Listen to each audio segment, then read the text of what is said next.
سلامونه دوستانو.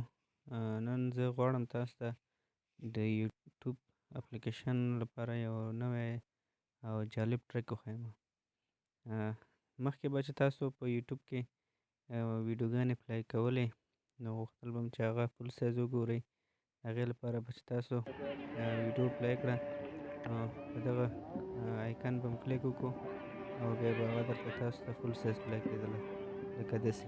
او بیرته به چې دې نه وتلی، نو په دې به م کلیک کوو، بیا به وتلی. نن زه تاسو ته یو ډېر ساده او اسانه ټریک ښیم. د ویډیو په منځ به کلیک کوئ او پورته به یې کش کړئ. نو دا ویډیو به تاسو ته فل سایز ښکاره شي. او که چېرته غواړئ چې دا ویډیو تاسو ته دغه شي، بېرته خپل عادي سایز ته راشي، نو په ویډیو منځ باندې کلیک کوئ او لاندې طرف ته، یعنې دلته ویډیو چې دی په لاندې دلته کلیک کوئ په دې منځ باندې، او بیا به لاندې کش کوئ. تاسو ته به دا ویډیو بېرته خپل عادي حالت ته راشي، لکه داسې. دوستانو، چینل در سره سبسکرایب کړئ، ویډیوګانې لایک، شیر او